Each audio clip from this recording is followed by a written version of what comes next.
आज जो हमारे गेस्ट है अभी पीछे यहाँ पर बैक स्टेज पर, उनकी अपनी एक कंपनी है जिसका कि नाम आई एम 100% श्योर आप सबने सुना होगा। उनकी कंपनी का नाम है मोबीक्विक। कितनों ने सुना है? हाथ ऊपर करिए।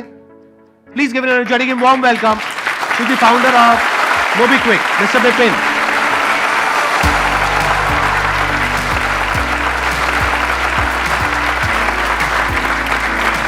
बैठिए। आपकी कंपनी के बारे में मैंने थोड़ा सा स्टडी किया तो मैंने देखा कि आपने 2009 में शुरू करा था। करेक्ट।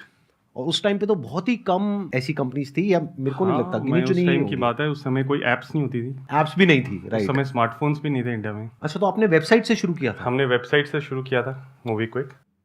मेरा आइडिया था कि इंडिया में इतने लोग हैं, हमारी पॉपुलेशन बढ़ रही है और इंटरनेट तो आएगा ही और लोग डिजिटल पेमेंट्स करेंगे ही करेंगे। तो इस हिसाब से मैंने फिर मोबीक्विक के बारे में सोचा। जब मैं काम कर रहा था, इनफैक्ट उसी समय मैंने आइडिया के बारे में सोचा, बट मेरे पास थोड़े पैसे थे, ज़्यादा पैसे नहीं थे।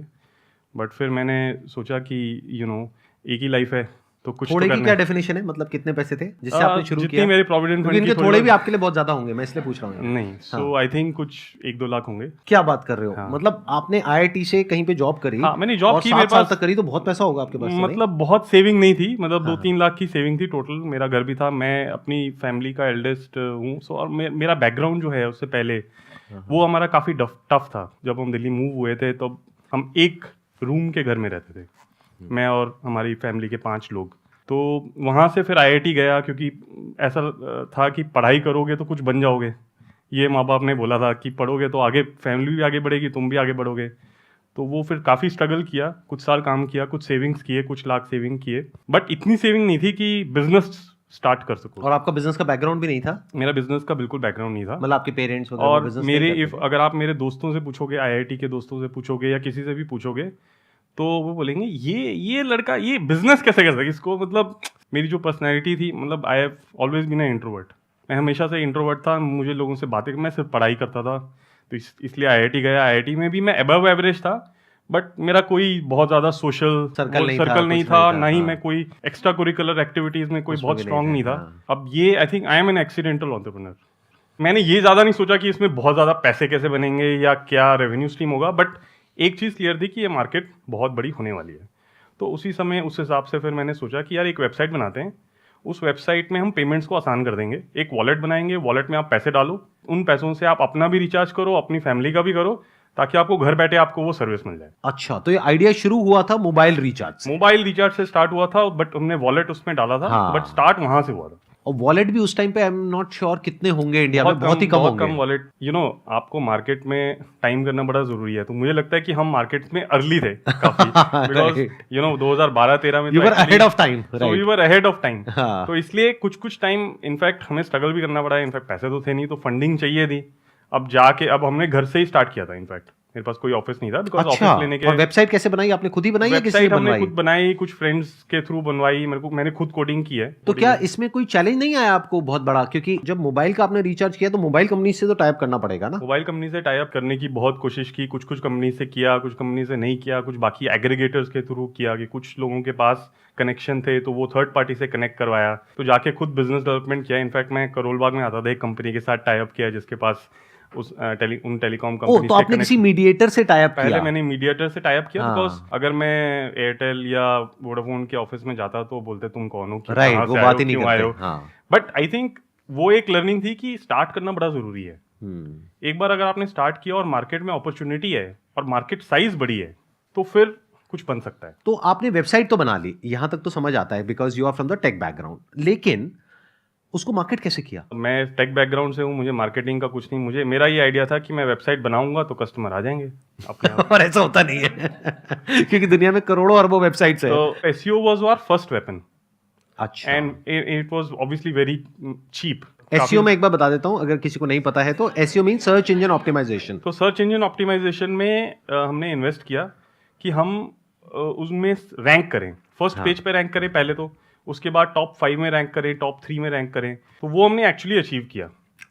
और वहां से फिर हमारे that was the turning point. That was the turning point. फिर वहां से यूजर आने शुरू हुए। आप समझ रहे हो ना बिजनेस में क्या चैलेंज था इनको सबसे बड़ा? क्योंकि अगर न्यूज़पेपर में आप एक भी ऐड देते हो तो लाखों रुपए की होती है, जबकि इनका टोटल बजट ही बहुत ज्यादा नहीं था। तो इन्होंने क्या किया, सर्च इंजन ऑप्टिमाइजेशन, क्योंकि उसमें कॉस्ट नहीं लगती है, उसमें टाइम लगता है, उसमें टाइम लगता है, एफर्ट लगता है, और इंटेलिजेंस लगती है। हाँ, गूगल का एल्गोरिदम समझना पड़ता है, मतलब उसमें कीवर्ड्स यूज करने पड़ते हैं बहुत सारे, ताकि अब जैसे अगर एयरटेल का रिचार्ज किसी को ढूंढना है तो एयरटेल रिचार्ज डालेगा गूगल में, तो उस पर आपका रैंक आना चाहिए। अगर उसमें रैंक आएगा और उसमें फिर ट्रैफिक अच्छा है तो फिर आपके पास ऑटोमेटिकली लोग आएंगे। अब यहाँ पर सर पॉइंट आता है कि आपने 1-2 साल इस तरीके से चलाया, तो फंडिंग किस पॉइंट पे जाकर के आपने रेस करी? फंडिंग हमने एक्चुअली, हमारा पहले ऑफिस दिल्ली में था, हम द्वारका में रहते थे, तो वहाँ पे हमने एक्चुअली अपार्टमेंट डीडीए फ्लैट के अंदर पहला ऑफिस सेटअप किया था।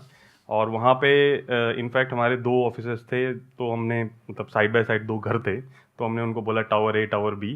फिर बोला अब ये बहुत हो गए, यहाँ पे भर गया पूरा, क्योंकि 25-30 लोग हो गए थे। हमने गुड़गांव जाते हैं, तो हम गुड़गांव गए। फिर वहाँ पे हमारा बिजनेस एकदम और स्केल करने लग गया। मैं 2012-13 की बात कर रहा हूँ। और फिर हमारे पहले इन्वेस्टर जो हैं उनसे हमारी काफ़ी बातचीत चल रही थी, तो वो हमारे पास आए, तो सिकोया कैपिटल ने हमें funding the, first round of funding 2013 में। 2013 में। And that was how much of funding at what valuation? उस समय हमने फंडिंग रेस की थी अराउंड 15 करोड़। उसके आई मीन $2.5 मिलियन था, बट उसकी वैल्यू उस समय 15 करोड़ थी। Right. And I think valuation was around 100 crore. 2015 में हमने सीरीज बी इमीडिएटली रेस किया हमने, उसमें अब 100 करोड़ से ऊपर उठाए। उस समय हमारी वैल्यूएशन 100 मिलियन के ऊपर हो गई। मैं 2015 की बात कर रहा हूँ। एंड हमने अच्छे से स्केल करना शुरू किया, टीवी पे एड्स भी करनी शुरू की, बहुत सारी की, काफ़ी गलतियाँ की, बहुत सारी गलतियाँ भी की, और उन गलतियों से सीखा भी अब जाके। बट ऑब्वियसली पेमेंट्स का जो बिजनेस है हमारा बढ़ता जा रहा था, बट हमें क्लियर था कि सिर्फ पेमेंट्स में एनफ पैसा नहीं बनेगा। जो डिजिटल पेमेंट्स हैं, not just competition but also कि पेमेंट्स की जो मार्जिन है वो काफ़ी थिन है। तो जो मेरा इनिशियल आइडिया था कि बहुत सारे लोग यूज़ करेंगे तो अपने आप उसमें प्रॉफिटेबल होगा, वो हो सकता है, बट ब्रेक इवन हो सकता है, मतलब उसमें बहुत ज़्यादा मार्जिन अवेलेबल नहीं है। एंड सो उस समय फिर हमने पिवट थोड़ा सा करना शुरू किया। हमने कहा कि सिर्फ पेमेंट से नहीं होगा। अब पेमेंट से हमारे पास क्या आ रहा है, कस्टमर आ रहे हैं, और कस्टमर की अंडरस्टैंडिंग आ रही है कि कस्टमर किस तरह का है, क्या स्पेंड करता है, कैसे करता है। तो फिर हमने और मार्केट को स्टडी किया और हमने समझने की कोशिश की कि मार्केट में ज़रूरत क्या है, किस चीज़ की ज़रूरत है। तो उससे हमें फिगर आउट हुआ कि मार्केट में ज़रूरत है क्रेडिट की, डिजिटल क्रेडिट की या लोन्स की, because India is one of the most under penetrated markets credit का। इंडिया में इतने सालों के बाद भी अभी 2 करोड़ या 3 करोड़ लोगों के पास ही क्रेडिट कार्ड है। अब आप बैंक के पास जाते हो लोन लेने, स्पेशली अगर आप मिडिल इनकम या लोअर मिडिल इनकम स्टेटा में हो, तो आपको इतनी इजीली लोन मिलता भी नहीं है। अनसिक्योर्ड तो बिल्कुल भी नहीं मिलता। आपको 2 व्हीलर मिल जाएगा, कुछ और मिल जाएगा, बट इजीली आपको पैसे मिलेंगे नहीं। और इंडिया में ऐसे बहुत सारे सेल्फ एम्प्लॉयड लोग हैं जिनको पैसे की ज़रूरत है, बहुत सारे लोगों को कैश रिक्वायरमेंट होती है, क्रेडिट कार्ड नहीं है। तो फिर हमने क्रेडिट का बिजनेस शुरू किया। हमने बोला कि इस पेमेंट्स बिजनेस के साथ हम क्रेडिट बिजनेस जोड़ेंगे, तो उसमें ऑल टुगेदर एक नया बिजनेस वर्टिकल हमने खड़ा किया, जो कि आज हमारा एक्चुअली सबसे नंबर 1 वर्टिकल है। वो पेमेंट से भी बड़ा वर्टिकल हो चुका है। ये आपने कब किया शुरू? ये हमने शुरू किया अराउंड 2018 में। 2018 में। ये बहुत इंपॉर्टेंट पिवट है। देखो, पिवट भी एक वर्ड है, उसको आप जा करके सर्च कर सकते हैं गूगल में और समझ सकते हैं क्या होता है पिवट का मतलब क्या है कि बिजनेस हम कर रहे हैं मान लो पिछले कुछ सालों से, फिर एक ऐसा पॉइंट आ गया जहां पे जा करके हमको लग रहा है कि या तो यहां से आगे बिजनेस नहीं बढ़ रहा है या नीचे गिर रहा है, तो हमको कुछ और करना होता है जहां से कि रेवेन्यू में वापस से ग्रोथ आए। तो अभी जहां तक मैं समझ पा रहा हूं, please correct me if I am wrong, मैं ये समझ पा रहा हूं कि इन्होंने शुरू किया रिचार्ज के बिजनेस से, which was a great idea at that time, लेकिन 2018 तक पहुंचते पहुंचते एक तो इसमें कंपटीशन बहुत बढ़ गया, दूसरा जो टेलीकॉम प्लेयर्स हैं वो खुद रिचार्ज देने लग गए अपने प्लेटफॉर्म से, और बहुत सारे प्लेटफॉर्म्स आ गए और बहुत सारे एवेन्यूज आ गए जहां से कि एक इंसान रिचार्ज कर सकता है। तो जिस वजह से उस बिजनेस में ग्रोथ नहीं आ रही थी। सो सिर्फ रिचार्ज नहीं था, ऑब्वियसली उसमें सारे पेमेंट्स के थे। उसमें payment, online payment options, offline QR code, सारे पेमेंट ऑप्शंस हमने बनाए थे। तो हमने पेमेंट्स का बहुत बड़ा बिजनेस बनाया था, काफी बड़ा बिजनेस था। उसमें ऑलरेडी हमारा 100 करोड़ से ऊपर हमारा टॉप लाइन जो कि रेवेन्यू कहते हैं वो बन गया था, कि मतलब जैसे जोमेटो जैसी ऐप में जाके आप मूवी क्विक से पे कर सकते हो, मेक माई ट्रिप में जाके पे कर सकते हो, किसी दुकान पे जाके QR कोड से पे कर सकते हो। तो ये सारा हमने इन्वेस्टमेंट किया, तो बड़ा पेमेंट्स का बिजनेस बटा, बट पेमेंट्स में मार्जिन बहुत कम है। पेमेंट्स में यूजुअली जो मार्जिन होता है, जहां तक मैं समझता हूं, इट्स अराउंड 1 to 2%। कुल मिला के उसमें एक्चुअली 1 to 2% का आपको 10 या 20% ही बचता है। 1 to 2% का भी 10-20% बचता है। 10-20% इन अदर वर्ड्स कि अगर 100 करोड़ की आपने सेल करी तो उसमें से पहले आपको बचा 1 या 2%, उसका भी सारे खर्चे निकालने के बाद में, बीच में बहुत सारी कॉस्ट है, उसका भी आपको बचा 10-20 लाख रुपए। करेक्ट। तब इन्होंने पिवट किया, इन्होंने कहा कि किसी हाई मार्जिन बिजनेस में जाते हैं which is consumer loans, that too unsecured, right? Too unsecured, fully unsecured. Is it not covered under the rules and regulations of NBFC या बैंक, या आप ऐसे कैसे कर सकते हैं? मतलब ये मैं समझना चाहूंगा। तो हम एक प्लेटफॉर्म है, हाँ, हम क्या करते हैं, हम दूसरी एनबीएफसीज और इनफैक्ट बैंक्स के साथ भी हाँ, जुड़ के काम करते हैं। हाँ, तो जो लोन देता है, जो पैसे आते हैं, वो हमारे नहीं है, ओह गॉट इट, वो आते हैं किसी हमारे पार्टनर से। हमारे 2-3-4 बड़े बड़े पार्टनर हैं, तो उनके साथ हमारा टाई अप है। तो पैसा वहां से आता है, कस्टमर बेस आपका हो गया। कस्टमर बेस हमारा है, कस्टमर हमारी ऐप पे है, कस्टमर उस लोन को हमारी ऐप में एक्सेस करता है और यूज करता है। फिर जब वो रीपे करता है तो वापस वो उसी लेंडर के पास जाता है, जो भी एनबीएफसी है और बैंक है। और आपको उसमें रेवेन्यू शेयरिंग अरेंजमेंट हमारा बीच में फीस है, हम मर्चेंट से पैसा कमाते हैं, काफी सारे अलग अलग कमर्शियल एंगल हैं। पहले ये जिस बिजनेस मॉडल में थे 2018 तक, 2009 से 2018 तक, इनको एक मिला first mover advantage and they were ahead of time. लेकिन उस पॉइंट में क्या हुआ कि बाद में जाकर के बहुत सारे प्लेयर्स आ गए, let's not take their names, but बहुत सारे ऐसे वॉलेट्स आ गए, बहुत सारे पेमेंट ऑप्शंस आ गए, तो उसकी वजह से कंपटीशन बहुत ज्यादा बढ़ गया मार्केट में, और मार्जिन इतना नहीं है। लेकिन इनके पास में कस्टमर बेस बहुत बड़ा था, करोड़ों में होगा आई थिंक, करोड़ 2018 में। आज की डेट में हमारे पास 13 करोड़ कस्टमर है। 13 crore customers, which is big. तो 13 करोड़ कस्टमर्स आज की डेट में इनके पास में है। बट अगर 13 करोड़ कस्टमर्स को ये पेमेंट मॉडल के लिए यूज करते हैं तो उसमें इतना मार्जिन नहीं है। लेकिन अगर उनको आप अपने वॉलेट में लोन देते हैं, एक काइंड ऑफ पर्सनल लोन हो गया जो किसी एनबीएफसी से या बैंक से टाइप करके हो गया, तो अगर उसमें वो एनबीएफसी चार्ज करती है एक्स अमाउंट, मान लो उस लोन के ऊपर साल का अगर आप लेट पे करते हो तो 18% लगता है, तो 18% में से एक एक्स अमाउंट इनको मिलेगा, प्लस जब आप लेट पे करोगे तो उसकी थोड़ी सी फीस होगी जो इनको मिलेगी। तो वो सारे जो एंगल्स हैं उन सब में हमारा कुछ कुछ हिस्सा है। हाँ, जो भी कस्टमर पे करेगा कुछ हिस्सा हमारा है और बाकी हिस्सा हमारे पार्टनर का है। तो आप पूछोगे कि वो पार्टनर हमारे साथ क्यों बिजनेस करना चाहता है, बिकॉज मोस्टली जो बहुत सारे बैंक्स और एनबीएफसी उनके पास इतने कस्टमर ही नहीं है। राइट, उनको तो फ्री में डेटा मिल गया ना। इसको ऐसे समझो कि मतलब एक एनबीएफसी है, एक बैंक है, अगर उनको नया कस्टमर चाहिए और वो भी विद डेटा, जिसके बेस पे इनको पता है कि वो जो कस्टमर है उसकी पेइंग कैपेसिटी कैसी है based upon his spending capacity, तो उससे इनके पास में डेटा है। तो एनबीएफसी को और बैंक को क्या बेनिफिट हुआ, बिना एडवर्टाइजिंग करे, बिना मार्केटिंग करे, फ्री में उनको एक कस्टमर मिल गया बिना किसी कॉस्ट के, और प्रॉफिटेबल बिजनेस बना उनका। Now what I want to understand is कि 2018 में आपने पिवट किया था, यानी 2018 में आपने ये बिजनेस मॉडल में अपने चेंज लेकर के आए। तो 2018 में आपकी रेवेन्यूज कितनी थी और आज की डेट में कितनी है आपकी जो रेवेन्यूज है? 2018 में हमारा रेवेन्यू था अराउंड 80 करोड़। 80 करोड़ हो गया इनका ग्रॉस मार्जिन, जिसमें से और एक्सपेंसेस निकलेंगे करेंगे। But till that time you were loss making? We were loss making. उस साल हमारा लॉस था कुछ आई थिंक 128 करोड़। 128 करोड़ का लॉस था। और अब करंट पोजीशन क्या है, 80 करोड़ से कहां पहुंच गए और लॉस है या प्रॉफिट है? लास्ट ईयर हमने 550 करोड़ का रेवेन्यू किया है। 5 साल में आप 80 करोड़ से 550 करोड़ पे गए हैं। That is a big achievement. And is it profitable now or is it still under losses? 100% profitable, but last year हमने 2 क्वार्टर फुल प्रॉफिटेबल किए थे and that is the current state. मतलब तो हम बेसिकली बहुत करीब हैं ब्रेक इवन के, ब्रेक इवन पे हैं हम, बट अभी हम बहुत सारा प्रॉफिट या कैश फ्लो नहीं जनरेट कर रहे हैं, but we are break even, we are not losing money. Sir मेरा क्वेश्चन ये था कि आपने बताया कि मोबीक्विक में आप पे लेटर और लोन ऑप्शन देते हैं, तो उसमें कुछ परसेंटेज ऑफ लोग ऐसे भी होते होंगे जो पे ही ना करें, पे ही नहीं करते होंगे, तो उनका आप क्या करते हैं? तो उनके लिए प्रोसेस होता है हमारा, एक उनको हम रिमाइंडर्स भेजते हैं, नोटिफिकेशंस करते हैं, फिर हमारे पास कॉल सेंटर है, उनसे कॉलिंग कराते हैं, उनको बोलते हैं सर प्लीज पे करिए। इनके पूछने का मतलब है, मतलब गुंडे बदमाश घर जाते हैं, नहीं जाते हैं? नहीं, मतलब ये शायद इसलिए पूछ रहे हैं कि ये आपकी ये आपकी ऐप डाउनलोड करके सोच रहे हैं कि ये पे नहीं करेंगे 60,000 रुपए, तो इनके साथ क्या होगा ये जानना चाह रहे हैं। देखिए ऐसा है कि बिल्कुल बिल्कुल वैलिड क्वेश्चन है। 10 साल 15 साल पहले इंडिया में जो होता था अब वो नहीं होता है। जो हमारे रेगुलेटर भी हैं, जो आरबीआई भी हैं, ये बहुत स्ट्रिक्ट हैं कलेक्शंस को लेके। आप कैसे कलेक्ट कर सकते हो, क्या कर सकते हो, क्या प्रोसेस, उसका पूरा फ्रेमवर्क, स्कोप वगैरह किस तरीके से कर सकते हो। मतलब आपको ज्यादा से ज्यादा कॉल आएगी, बट इससे ज्यादा नहीं। मैं ना आपके क्वेश्चन को ज्यादा अच्छे से समझ गया हूं, तो मैं ज्यादा अच्छे से आपको जवाब देता हूं क्या होगा। देखो, जब आप 60,000 रुपए इनसे लोगे और वापस नहीं करोगे तो इनका छोटा सा नुकसान होगा, क्योंकि ये उसकी कैलकुलेशन पहले से करके चल रहे हैं कि 2% कस्टमर ऐसे होंगे जो पैसे वापस नहीं करेंगे।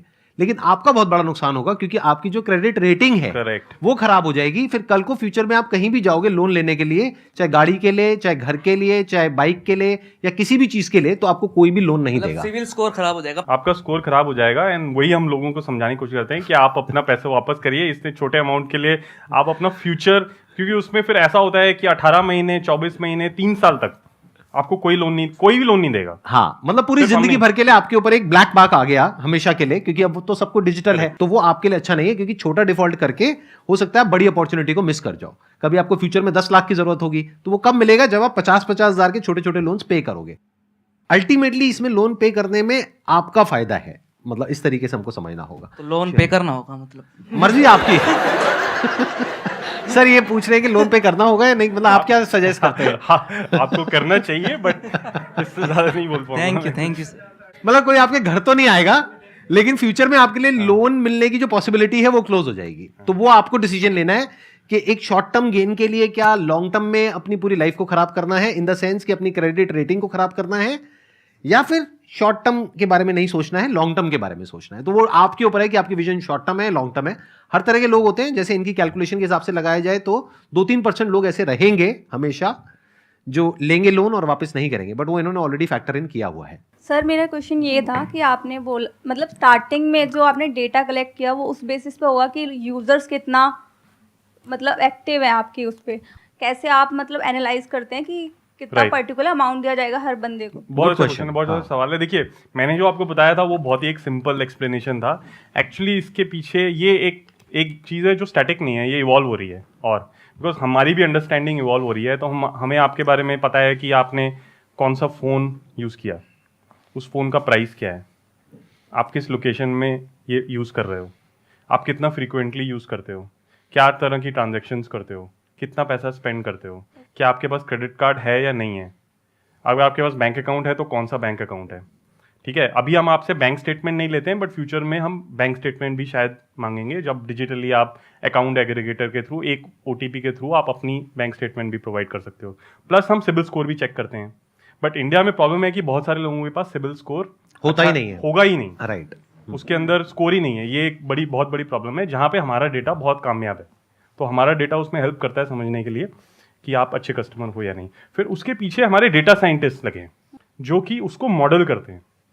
मॉडल करने का मतलब the right algorithms and machine learning जिसको बोलते हैं, वो मशीन लर्निंग को यूज़ करके वो निकालते हैं कि इनमें से बेस्ट 10% कौन से हैं, उसके अगले 10% कौन से हैं, सो ऑन। पूरे कस्टमर्स को डिवाइड करते हैं एंड फिर उसके बेसिस पे हम सेलेक्ट करते हैं किसको हमें देना है, किसको नहीं देना है, और किसको कितना देना है। और मतलब किसको कहने का कितना ये देना है कि एक तो इनके पास में पहले से डेटा है। मानो आपने अपना नाम इनके सिस्टम में एंटर किया, तो ये कह रहे हैं 5 मिनट में लोन बता देंगे आपको कि कितना मिलेगा कितना नहीं। वो कैसे होगा? क्योंकि इन्होंने पहले ही अपने उस 12 करोड़ कस्टमर्स को सेग्रीगेट किया हुआ है।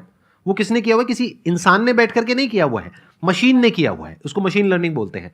उन्होंने इन 12 करोड़ कस्टमर्स को, 13 करोड़ कस्टमर्स को डिवाइड कर दिया है कैटेगरीज में कि ये टॉप 10% में है, ये टॉप 20% में है, टॉप 30% में। मतलब इनको इतना दिया जा सकता है, इतना रिस्क लिया जा सकता है, इनके ऊपर इतना, इस पे इतना, इसको बिल्कुल टच नहीं करेंगे। तो जैसे ही आप अप्लाई करोगे तो बेस्ड अपॉन दैट 99% काम तो मशीन कर देगी, बाकी का जो 1% काम है वो फिर मैनुअली करना वो पड़ेगा। मैनुअली करना। सर आपने कॉन्सेप्ट बताया बाय नाउ एंड देन पे लेटर, उसमें आपने बताया कि 15 या 30 डेज के लिए आप ले सकते हो, देन आपको उस पर कोई इंटरेस्ट interest नहीं नहीं, देना। zero तो interest। इसमें आपको क्या बेनिफिट है? मतलब तो इसमें हमारा बेनिफिट ये है कि हम जब वो पैसा स्पेंड करते हैं तो वो पेमेंट्स का जो रेवेन्यू है, जो हम 1 से 2% कमाते हैं, वो तो कमाते ही कमाते हैं, राइट। और अगर आप जितना रेगुलरली यूज़ करोगे तो वो एक्चुअली हमारे कॉस्ट ऑफ कैपिटल से फिर भी ज़्यादा पड़ता है। बिकॉज आप देखिए, अगर आप महीने में अगर 2 बार यूज़ करेंगे, तो मैं अगर 1.5% भी मानूँ तो मैंने आपसे 3% कमा लिए, आपसे नहीं बट मर्चेंट से। बिकॉज आपने यूज़ किया, मान लीजिए जोमेटो पे या स्विगी पे खाना ऑर्डर किया, वो मुझे 1.5% या 2% देते हैं। आपने 2 बार यूज़ किया तो मैंने 3% कमा लिया। मेरा कॉस्ट ऑफ कैपिटल 12% है, which means 1% per month, but मेरी इनकम है 3% पर मंथ। तो आपने मुझे कोई फीस नहीं दी, बट फिर भी मैं प्रॉफिटेबल हूँ। इन्होंने जो बोला है, आई एम नॉट श्योर आप में से कितनों को समझ आया होगा, कितनों को नहीं आया होगा। मैं एक बार थोड़ा एक्सप्लेन कर देता हूँ सिंपल भाषा में। आपको क्वेश्चन बहुत अच्छा था कि आपको क्या बेनिफिट होता है। इनको ये बेनिफिट होता है कि जब भी आप मोबीक्विक के थ्रू या और किसी भी प्लेटफॉर्म के थ्रू पेमेंट करते हो, कुछ चीज परचेज करते हो, चाहे फिर आप फूड ऑर्डर कर रहे हो, चाहे आप टेलीविजन परचेज कर रहे हो, मोबाइल परचेज कर रहे हो, तो जो वेंडर है वहां से भी तो इनका टाई अप होता है, करेक्ट। वो भी तो इनको देगा 1%, 2%, 5%, 10%, डिपेंडिंग अपॉन क्या इनका टाई अप है। फॉर एग्जाम्पल, मान लो मैं एक कंपनी हूं जो कि अपने मोबाइल फोन इंडिया में लॉन्च करना चाहता हूं बहुत बड़े लेवल पे। अब मेरे को इनका प्लेटफॉर्म मिल गया, इससे बढ़िया प्लेटफॉर्म मेरे लिए क्या होगा? अब इनके प्लेटफॉर्म पे जैसे ही लोग ऐप खोलेंगे, उनको ऐड दिखेगी कि ये आप मोबाइल परचेस करो, बाय नाउ पे लेटर है। मिलेगा तभी जब वो अप्रूवल रेशो में होगा, यानी कि जो सिस्टम है, मशीन लर्निंग है, उसके अकॉर्डिंग आप वर्दी होगे क्रेडिट देने के, Correct. तब आप एलिजिबल हो जाओगे, या ये कह लो उन्हीं को वो ऐड दिखेगी। Correct. इसको और सिंप्लीफाई कर देते हैं कि अगर मोबाइल 20,000 का है तो उन्हीं को दिखेगी जहां पे 20,000 देने में कंफर्टेबल है। ये क्या कह रहे हैं, आप मोबाइल ले लो और 1 साल में पे करते रहना। अब आप कहोगे यार 1 साल में, और ये भी हो सकता है बोलते 0% इंटरेस्ट है और 12 EMIs है, तो अब आप कहोगे इनको क्या बेनिफिट है? इनको ये बेनिफिट है कि मैं जो अपना मोबाइल बेच रहा हूं, यानी कि मैं वेंडर हो गया, मैं सेलर हो गया, मैं इनको पहले ही कहूंगा कि अगर मैं अपने और किसी नेटवर्क के थ्रू जाता हूं, किसी ई कॉमर्स प्लेटफॉर्म के थ्रू जाता हूं, वहां भी तो मुझे 20% देना पड़ेगा, 10% देना पड़ेगा, तो मैं 10% आपको दे देता हूं, मुझे क्या दिक्कत है? तो इनको 10% पहले ही मिल गया। हमारे बिजनेस में जो एक नेचुरल एडवांटेज है कि हमारे पास बहुत सारे कस्टमर्स हैं। जब हम किसी वेंडर के पास जाते हैं, वो सारे वेंडर हमारे से टाई अप करने के लिए रेडी होते हैं। राइट। उसका रीज़न क्या है? उसका रीज़न यही है कि वो चाहते हैं कि हम कुछ उनके लिए कुछ मार्केटिंग करें, उनको कुछ प्रमोट करें, ताकि हमारे कुछ यूज़र उन पे जाके उनका प्रोडक्ट खरीदें। सबको क्लियर हो रहा है ना? जैसे आप ये मान लो कि आप एक पर्टिकुलर कोई प्रोडक्ट बनाते हो या कोई सर्विस देते हो, तो अब आपके पास में 2 ऑप्शंस है। एक है कि आप जा करके टीवी पे ऐड करो, न्यूज़पेपर में ऐड करो, ऑनलाइन ऐड करो, सब तरफ ऐड करो। ऐड में कितना पैसा लगता है? लाखों करोड़ों रुपए लग जाता है। अगर टीवी पे आप ऐड करते हो तो मानो 20 करोड़ लग गया, 30 करोड़, 50 करोड़ लग गया, उसके बाद भी रिटर्न की कोई गारंटी नहीं है कि 30 करोड़ खर्चने के बाद भी 3 करोड़ भी आएगा या नहीं आएगा, कोई गारंटी नहीं है। बट यहां पर 1 रुपए भी नहीं लगा, सीधा मैं गया, इनसे टाई अप किया, और इनको पहले से पता है कि कौन से कस्टमर किस लेवल के हैं। तो मेरा प्रोडक्ट अगर उस लेवल का है, मानो 50,000 रुपए का है, जो मैं मार्केट में 50,000 का बेच रहा हूं, तो मैं इनकी ऐप के थ्रू वही सेम प्रोडक्ट 40,000 का बेचूंगा। देखना, ध्यान से समझना। तो आपको क्या बेनिफिट हुआ? आपको एक 50,000 का प्रोडक्ट जो और जगह ऑनलाइन 50,000 का मिल रहा है, वो 40,000 का मिल गया। ये बेनिफिट हुआ आपको, प्लस मैंने 10,000 इनको भी दे दिया, तब भी मैं प्रॉफिट में हूं, क्योंकि मेरा कॉस्ट ऑफ एक्विजिशन 0 है। Cost of acquisition of a customer is very very high in most of the cases. अगर मैं टीवी पे ऐड करता हूं तो कॉस्ट ऑफ एक्विजिशन मेरे को उतने प्रोडक्ट बेचने के लिए, मानो 10,000 प्रोडक्ट बेचने के लिए मुझे 20 करोड़ लगाने पड़ते, वो मेरे को नहीं लगाने पड़े। तो इस प्लेटफॉर्म पे देखा जाए तो मेरा कुछ भी नहीं लगा और फिर भी मैं प्रॉफिट में चला गया। तो इनको भी प्रॉफिट हो गया, कस्टमर को भी प्रॉफिट हो गया, और वेंडर को भी प्रॉफिट हो गया।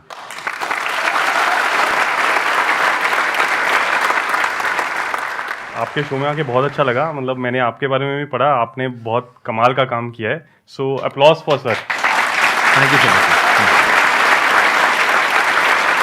आई मीन, आप जो कर रहे हो, this is real new India, right? In a way modern India, और जो मतलब कुछ साल पहले तक भी नहीं होता था, मतलब 5 साल 10 साल पहले भी नहीं होता था। तो really very good. So I am very excited, and also live audience के साथ इंटरेक्ट करके बहुत मज़ा आया। This is very good. मैं बहुत ऑफन जाके पॉडकास्ट या इन सब में पार्टिसिपेट नहीं करता हूँ। मैंने देखा आपके बहुत ही कम इंटरव्यूज तो और मैं बहुत बहुत ज़्यादा वो कुछ available है। इंटरव्यूज नहीं देता हूँ, बट आपके शो में स्पेशली आया बिकॉज मैंने आपके बारे में पढ़ा और समझा कि आप किस तरह का कंटेंट क्रिएट कर रहे हो, किस तरह के लोगों से आप मिल रहे हो। So thank you for inviting me. अरे सर, मोस्ट वेलकम। And, और सर, फ्यूचर में कभी हम आपको इनवाइट करें यहाँ पे अपनी ऑडियंस को कुछ सिखाने के लिए या कुछ, ताकि वो आपके एक्सपीरियंस से सीख सकें, तो would you be open for coming again? 100%। मेरा this is one of the regrets I have कि मैं इसमें एनफ नहीं करता हूँ।